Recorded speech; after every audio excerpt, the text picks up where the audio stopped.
Diyos ang nagbibigay ng pagkakataon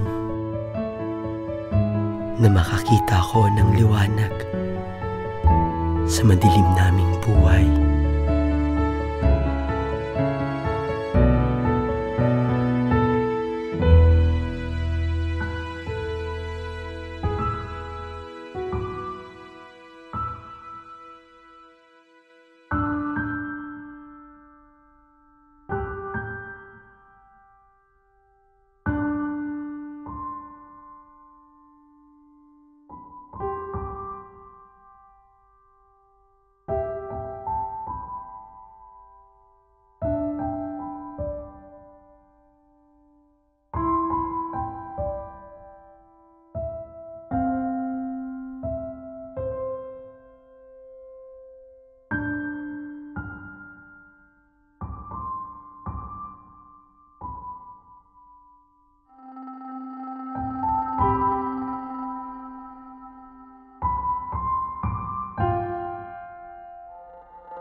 Hoy, andiyan ka pala. Nasaan na yung dala mong uling? Ito na po.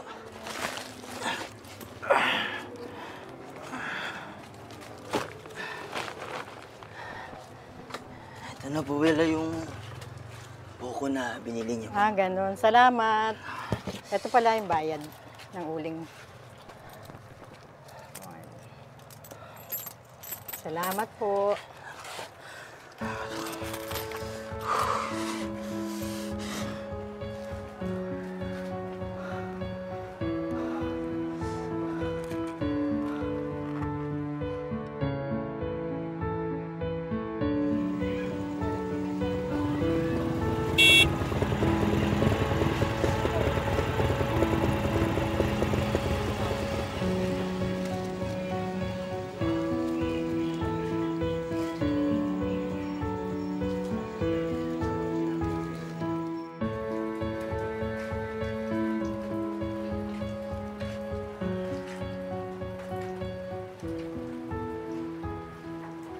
Bakit?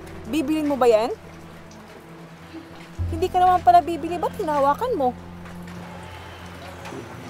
Magkano po yung project? Hindi mo ba nakikita? May price tag nga, di ba?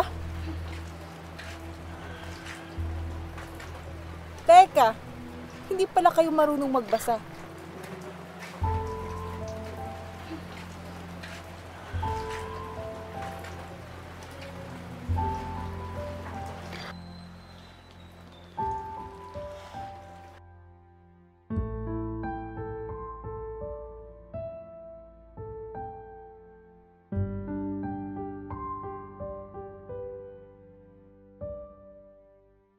Ako si Dagang Barere, isang mangyan. Dito ako lumaki sa Mindoro Oriental, sa bayan ng Mansalay.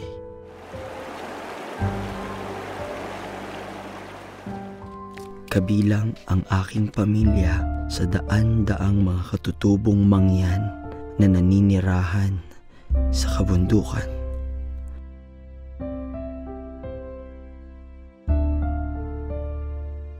Malayo sa kabihasnan, na pag-iwanan ng kaunlaran.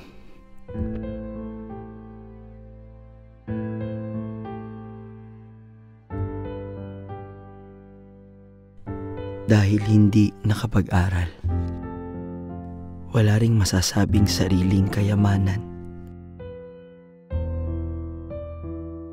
Ang yaman namin ay kung ano ang ibibigay ng bundok na maaari naming makain sa araw-araw.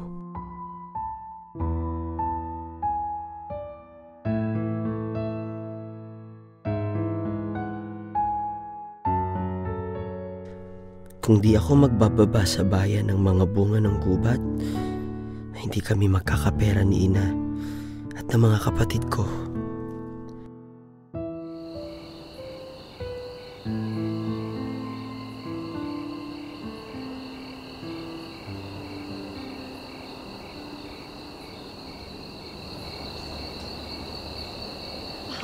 Mabuti na't marunong ka na magsuot ng salawal.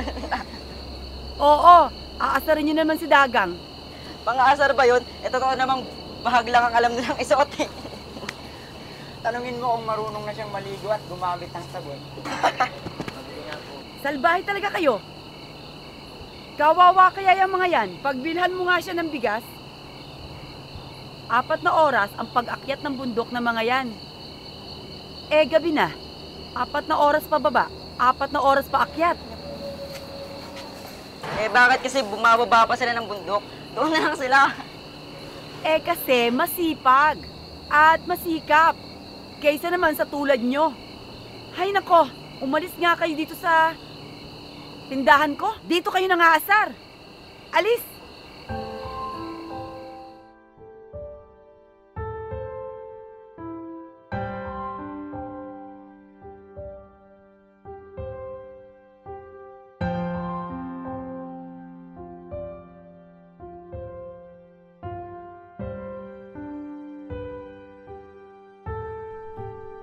Minsan na itatanong ko,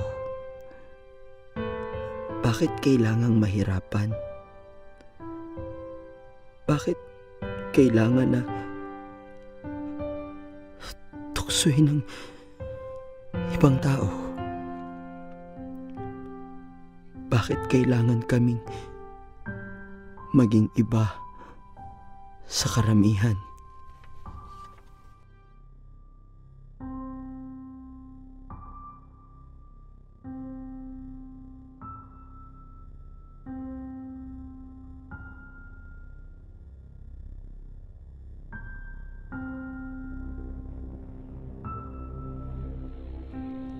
Madilim. Madilim ang kinabukasan.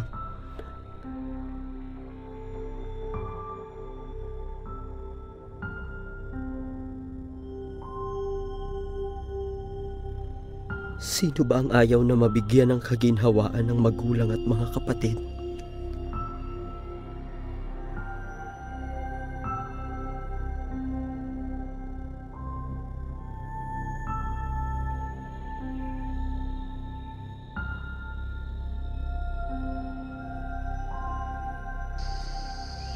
Pagod na pagod ka, ha?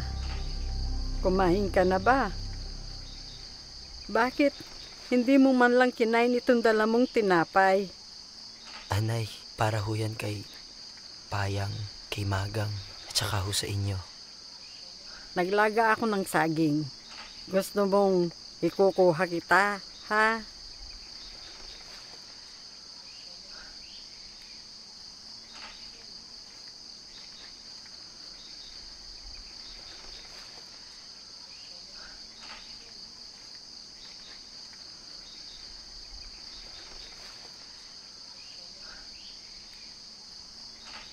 Dagang.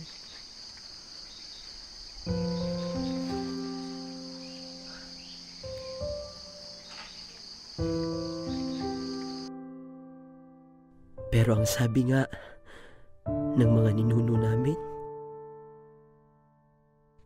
ang bundok at kagubatan lamang ang maaaring tumanggap at kumupkup sa aming mga mangyan.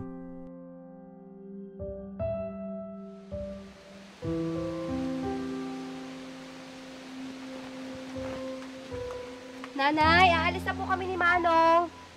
Tara na po.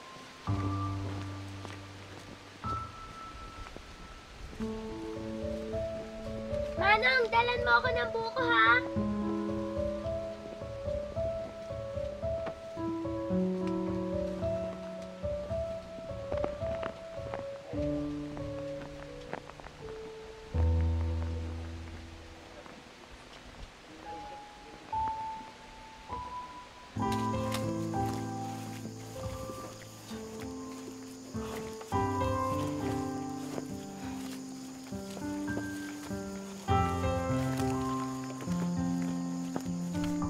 Subalit,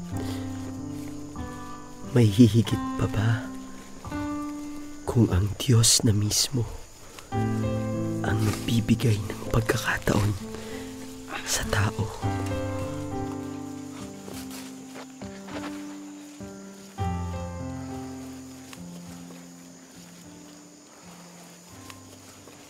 Manong, may pag-asa pa ba akong makapasok sa eskwela? Siyempre, kung ako tatanungin mo, gusto ko. Ang hirap ng hindi nakapag-aral. Bakit naman kasi ang layo ng eskwelahan dito sa atin? Tatawid pa ng bundok at ilog. Manong, hindi ka ba nagsasawa sa buhay natin? Ano ka ba? Ba't ka ba nagsasalita ng ganyan? Naiinggit kasi ako dun sa mga nasa bayan. Payang, iba sila. Iba tayo. Bakit maiinggit ka? Wala ka bang balak na guminhawa ang buhay natin? Tatanda na lang ba tayo dito sa bundok na puro ubi at kamote na lang lagi ang kinakain? Nagsisinungaling ako sa'yo pag sinabi kong hindi. Pero, paano nga? Nagsisikap naman tayo. Kandakuba ka na nga, kabababa sa bayan. Si nanay, laging gumagawa ng paraan para makakain naman tayo ng masarap.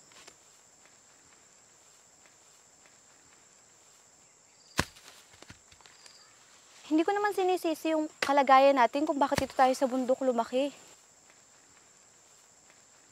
Pero, dito na lang ba tayo habang buhay?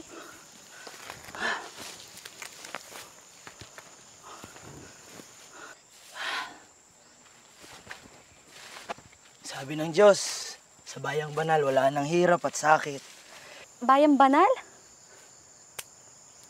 Sa bayang banal, bagong langit at lupa. Wala nang hirap doon. Wala nang pagkakasakit. Puro tuwa na lang tayo doon. Teka, Manong, hindi kita maintindihan. Ano bang pinagsasabi mo? May pangako ang Diyos sa mga susunod at maglilingkod sa Kanya. Saan mo naman narinig yan? Sa iglesia. Ano iglesia? Sa iglesia ni Kristo. Ang sabi pa ng Diyos, basta sumunod lamang tayo sa Kanyang mga utos at kalooban, ay tiyak pagpapalain niya tayo dito pa lamang sa lupa. Ano bang pinagsasabi mo? Payang, matagal na akong nakikinig sa iglesia ni Kristo. Sinusubaybayan ko ang lahat ng programa nila sa radyo. At gusto ko na marinig din ito ni Inay at ni Magang, sinayawing at ang mga kaibigan ko, at ang lahat ng mga kasama nating mangyan.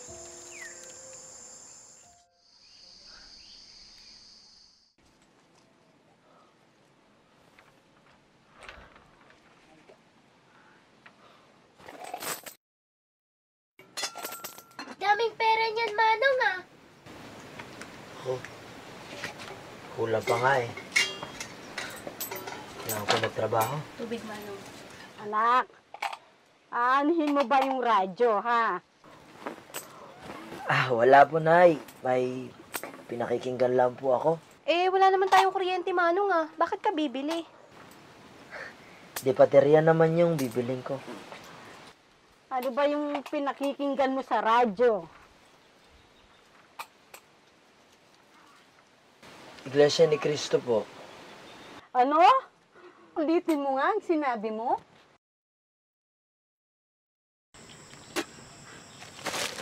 Iglesia? Ganda. Dami kang matututunan doon.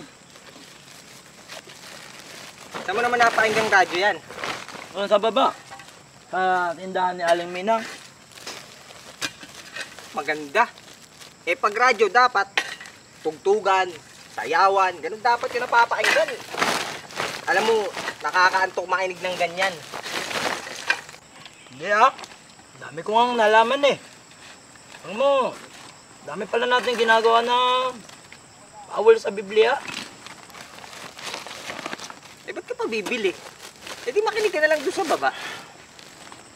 Kasi nga, gusto ko mapakinggan din nila, inay. Paano ka nga bibili? Kulang nga pera mo. Kaya nga, nag-iipon ako, nagsusikap ako para makabili ako noon. Kailan mo ba narinig yung iglesia na yan? Mahigit 2 buwan na. 2 buwan na, matagal na yun. Alam mo, mabuti pa, sumama ka na lang kaya sa akin. Makinig tayong 2. Pare-pareho lang yan. Parehas lang yun yung mga umaakit dito. Ganun lang din yung tinuturo nila. Oh, hindi iba ito. Yung mga ministro, magtatanong sila pero hindi sila magbibigay ng sarili opinion. Biblia ang sumasagot. Yayaman pa tayo dyan pag sumama ako sa'yo. Iba, Yaweng. Iba sa yaman na iniisip mo. Hindi sila nangangako ng pagyaman o ng kahit anumang material na bagay dito sa mundo. May magagawa pa ba yan sa buhay natin? Sa kalagayan natin? Meron, Yaweng. Malaki ang magbabago sa buhay natin. Hindi man dito sa lupa, pero dun sa bayang banal. Saan? Sa piling ng Diyos, ang Panginoong Hesukristo.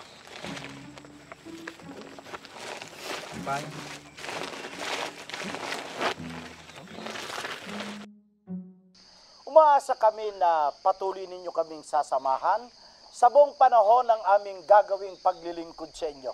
Ang inyong tagapagsalita, ang kapatid na Maximo Bularan, at narito po at kapiling nating muli si kapatid na Rene Parusilio. Welcome po sa ating palatuntunan.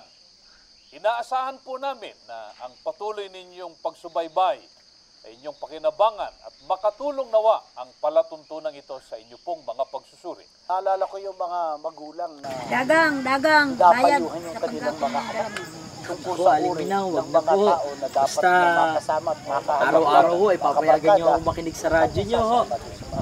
Naku, mula nang masama sapagkat ito'y matipuhan niya ang programa niyan. Sa Biblia rin po yun, ang masamang Inaraw-araw na ang pagpunta dito para makinig sa programa ganun ng din naman, iglesia. pagka ang ating pong pinakinggan, ang mga ganitong Kaya nyo ho, araw-araw ko rin kayong dadala ng mga panggagaw. Libre na ho. wala kang mapupulot dyan sa mga mangbang. Wala kang mapupulot. Di pa rin ba sapat na katunayan yung mga pagpapala, yung kanilang kasaganaan na tinatamasa, na katunayang sila nga ang mga taong sa Diyos. At sila nga ang mga taong pinagpapala ng Diyos. Tulad po ng dati mga magulang at mga kaibigan, sa Diyos po, ang higit niyang pinahahalagahan ay ang matuwid kahit na naghihirap kaysa nagtatamasa ng malaking kayamanan, subalit nabubuhay naman sa kasamaan. Kaya inuulit natin, kapatid na Michael, ang ating panawagan sa ating mga kababayan na anuman ang mangyari, manindigan po tayo sa panig ng katwiran. Kaya dapat siguro ang tao magsuri kung saan nakalagak ang kanyang pagtitiwala. Diba?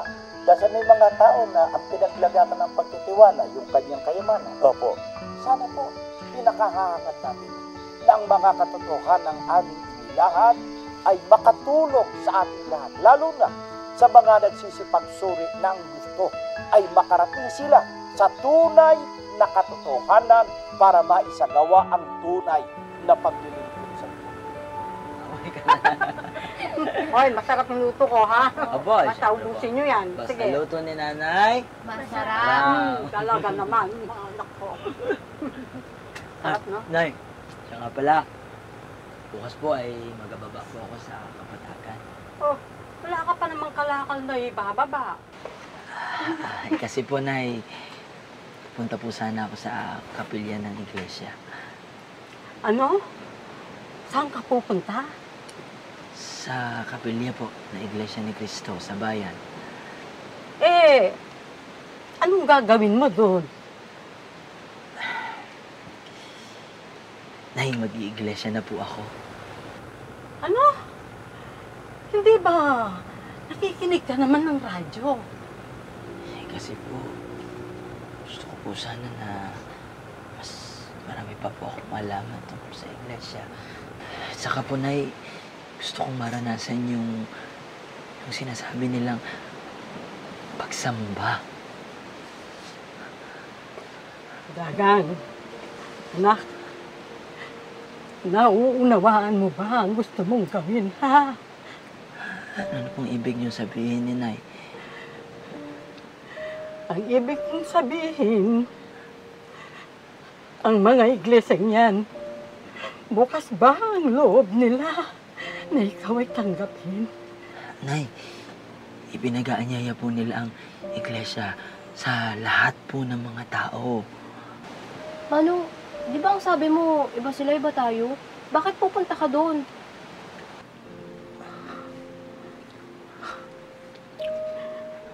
Nag-aalala naman ako sa iyo, anak.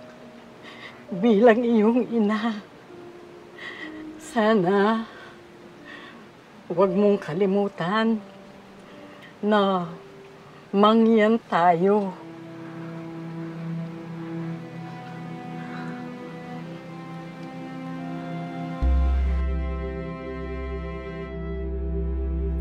Baka wala kang puwang sa lugar nila, anak. Baka mapahiya ka lang. Baka magpagod ka lang.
Ginoo, may kailangan po ba kayo?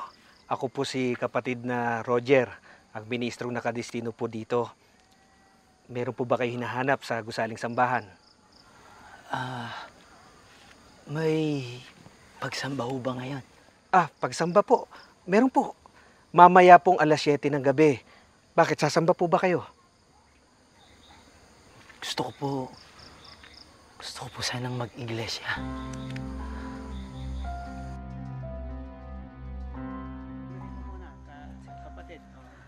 Kaben, kumusta kayo ni Kadagang? Okay po. Siya nga pala, kapatid na Dagang, may ilan akong damit at saka sapatos. Tingin ko, kakasya naman to sa'yo. Magagamit mo sa pagdalo sa pagsamba. Nako, hindi naman ho ako humihingi ng kahit ano. Basta ang gusto ko lang po ay makadalo po sa inyong pagsamba. Nauunawaan ko yung kapatid na Dagang. Huwag mo sanang masamain ang pagbibigay ko na ito sa'yo. Gusto ko lamang na sa pagdalo mo ng pagsamba, kahit nagsisimula ka pa lamang, masunod mo na yung utos ng ating Panginoong Diyos na sa tuwing tayo ay magsasagawa ng mga banal na pagsamba, ay mayroon tayong kasuotan na angkop sa kabanalan ng okasyon. At ang okasyon nga natin, pagsamba natin sa ating Panginoong Diyos at sa ating Panginoong Jesucristo. Tanggapin mo na ito.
kapatid, bakit po hindi tayo dapat mawala ng pag-asa? Lalo na po sa panahon natin ngayon na totoong napakalapit na ang araw ng paghukom. At ano po ang inaasahan ng ating Panginoong Diyos sa kanyang mga lingkod na kanilang gagawin sa panahon ito na totoong napakabigat na ng pagdadala ng buhay? Pakinggan po ninyo ang sagot ng Biblia. Nakatala po sa aklat ng Deuteronomio sa 26 at 7, ganito sinasabi, "At kami ay dumaing sa Panginoon, sa Diyos ng aming mga magulang, at dininig ng Panginoon ang aming tinig, at nakita ang aming kadalamhatian, at ang aming gawa, at ang aming kapighatian." Mga mahal na kapatid, ano ang dapat nating maunawaan sa talata na ating binasa? Itinuturo po sa atin ang dapat nating gawin sa panahong ito ng kadalamhatian. Sa panahong ito na totoong maraming mga pagsubok, maraming mga suliranin, napakabigat ng pagdadala ng buhay. Ano pong itinuturo sa atin? Gaya po ng ginawa ng mga unang lingkod ng ating Panginoong Diyos. Ang sabi po sa talata na ating binasa, "At kami ay dumaing sa Panginoon." Ginawa po nila yung pagdaing, yung pananalangin sa ating Panginoong Diyos. Hindi po ba't ito Ama, napakasarap palang madama ka at makasamba sa iyo. Maaari mo po bang tanggapin ako sa iyong pili at ituring mo po ako na iyong anak?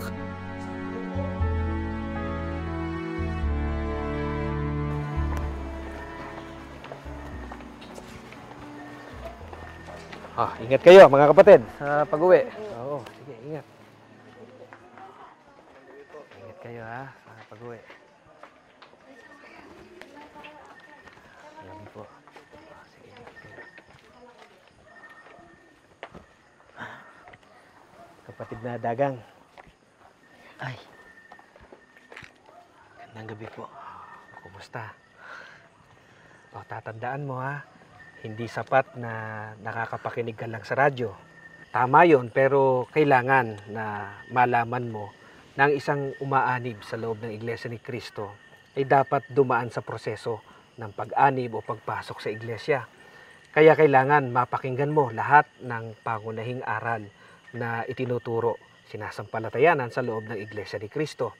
At para matiyak na ikaw ay sumasampalataya, kailangan matugunan mo yung lahat ng pagdalo, panayang pagdalo sa ating mga pagsamba. Sana magawa mo yung kapatid na dagang. Naku, nakahanda po akong gawin. Lahat po ng kailangan kong gawin. Mabuti naman ano. Pero tatandaan mo, araw-araw ang ating pagdodoktrina. Huwag mong kalilimutan. Naku, kung kinakailangan pong araw-araw akong bumaba galing sa bundok, ay gagawin ko po. Basta makadalo lang po ako sa mga pagdodoktrina. Gagawin ko po ang lahat. Maging kaanib lang po ako sa Iglesia ni Cristo. Oh, sige na. At malayo-layo palalakarin mo. Ingat ka sa pag-uwi. Maraming salamat po. Sige.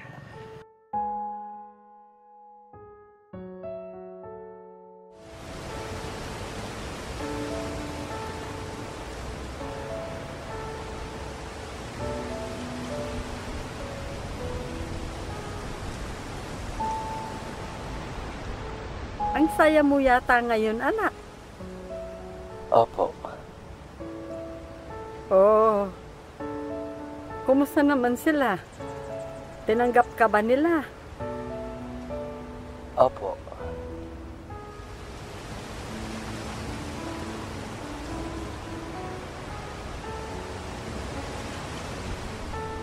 Alam niyo, Nay, ang sarap-sarap po sa pagsamba. Parang kakaiba yung pakiramdam. Parang nakalimutan ko lahat ng problema ko. Parang ang lakas-lakas ko po, Nay. Parang lahat kakayanin po. Nay, ang Diyos napakabuti sa atin. hindi niya tayo pababayaan.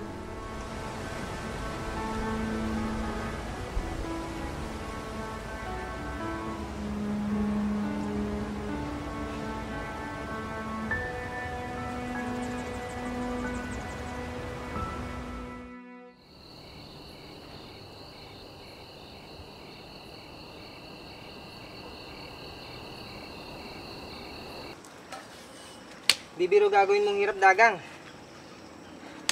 Araw-araw ka mababa sa bayan para sa pag-iglesia mo? Kailangan kong gawin, Yaweng. Kailangan. Manang, inom po muna kayo.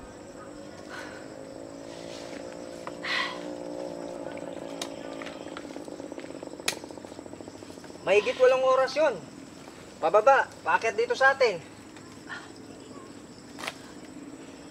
Araw-araw?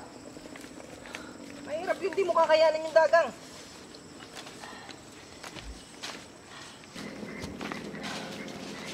Alam mo, Yaweng, sa paglilingkod sa Diyos, kailangan ng sakripisyo.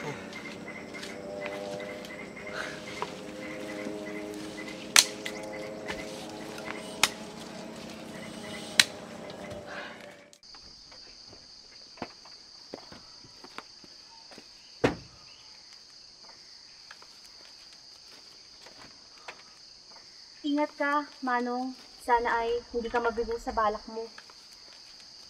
Hindi, Bayang. Walang kabiguan kapag ukol sa Diyos.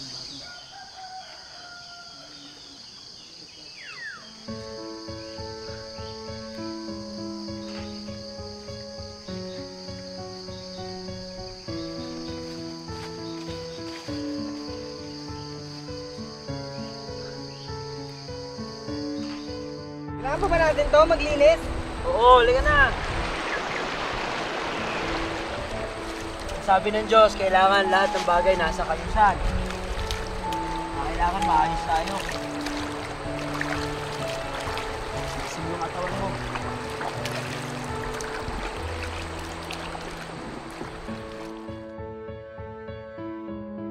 Kung mangangarap man ako na mabago ang aming buhay, ay maghahangad na ako ng pinakamabuti para sa buhay namin. Nagkaligtas at pagdating ng araw ng pag-uukong.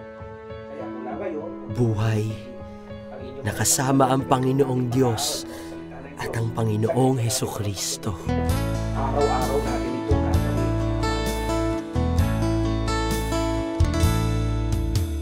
Tamang landas noon ay di ko alam. Buhay na payapa, may kabanalan,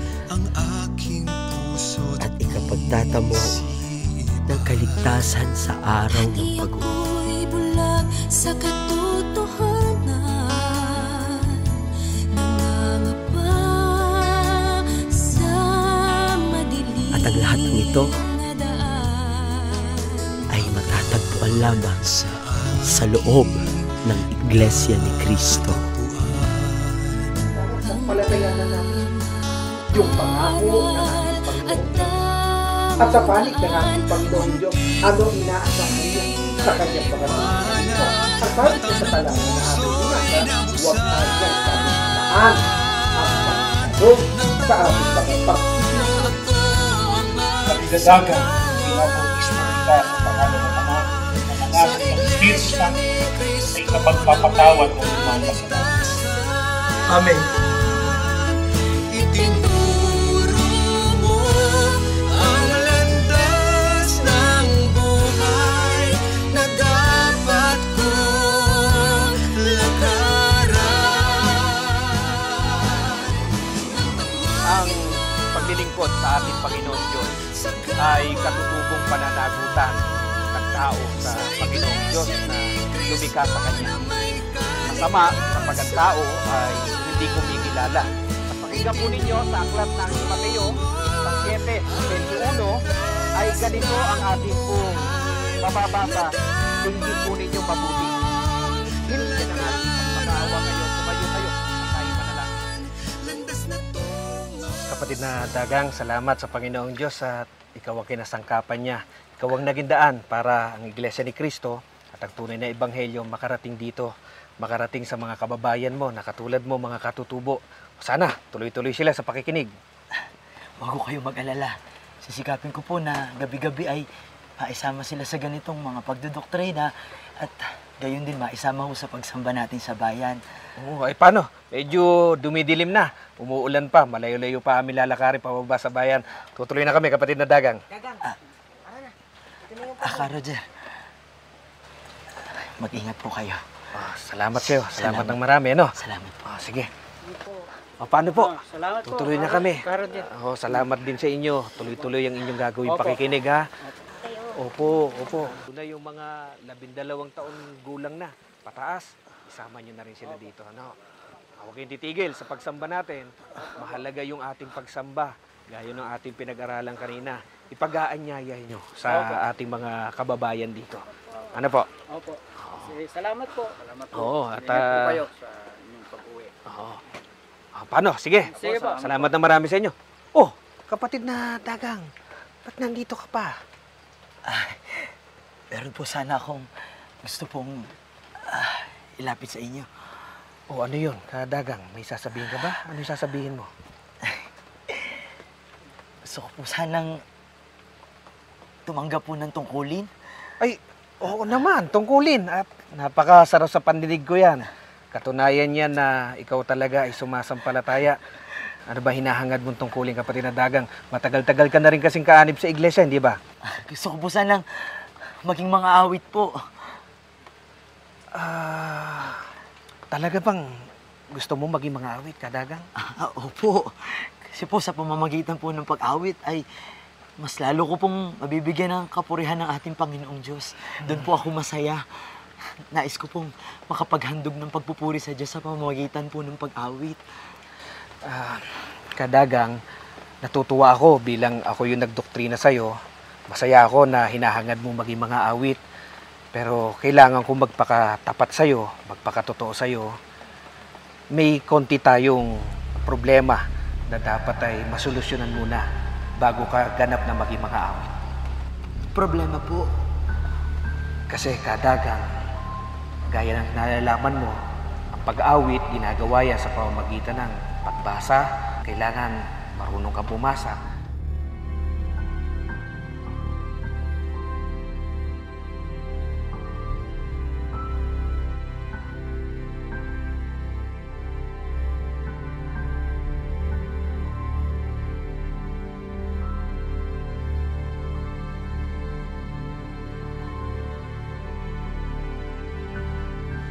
Dagang, anak, paano ka magiging mga awit kung hindi ka marunong magbasa at sumulat?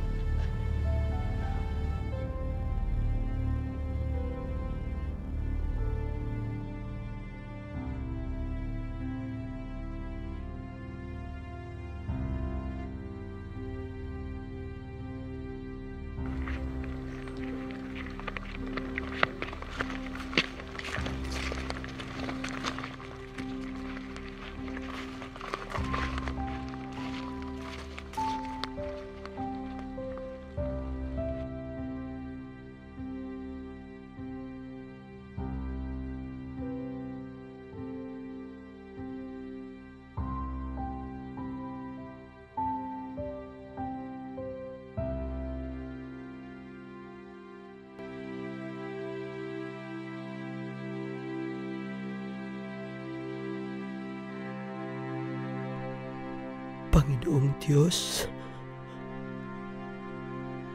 batid mo po ang laman ng aking puso. Nais po kitang paglingkuran ng lubos. Nais po kitang awitan. Nais ko po na sa pamamagitan ng aking tinig, ng pag-awit, ay purihin at sasambahin ko po ang iyong banal na pangalan. O Amang nasa langit,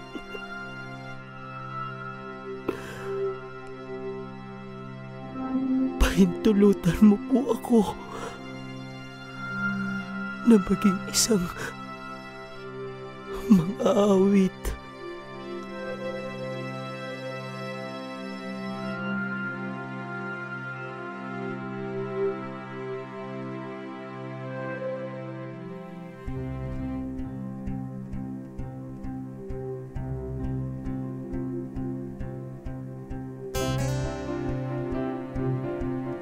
Wala na akong sasayangin na panahon.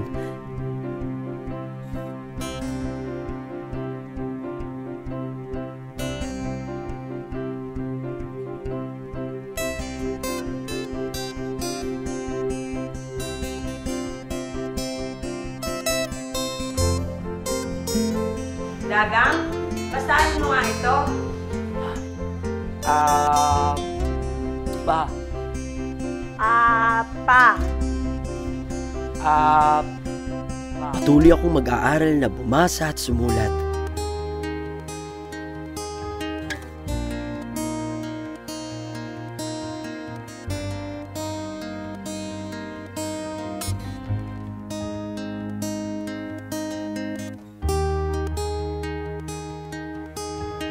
Tataba ang bata. Alam ko mahirap pero kakayanin ko. Papa, ang bata.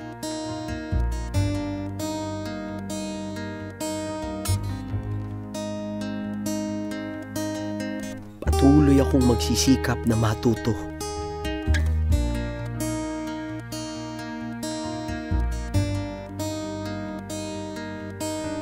Mahalaga sa akin ang lahat ng sakripisyong ito.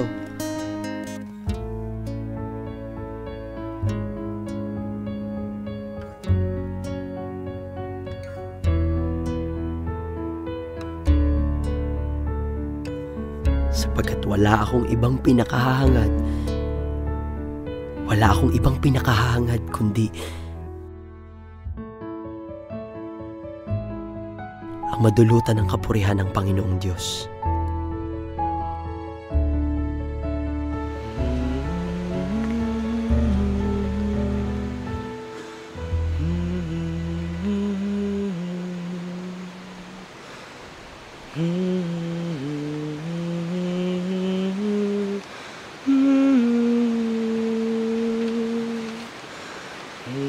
Anak, unang beses mong aawit sa pagsamba ngayon. Nay, kung pwede nga lang, liparin na natin hanggang sa bayan para makarating tayo agad sa kapilya. Natutuwa naman ako sa iyo, anak. Kitang-kita namin naman kapatid mo ang pagmamahal ng ating Panginoong Diyos. Nay, pagmamahal ng Diyos sa ating lahat. Oo. Hindi niya lang tayo binigyan ng buhay sa mundong ito. Oo. Itinuro pa niya sa atin ang tamang paraan ng paglilingkod upang magkaroon tayo ng karapatan sa buhay na walang hanggan. Hindi pa ba tayo aalis? Bunso, aalis na tayo. Pero bago tayo umalis, manalangin muna tayo. Halika na.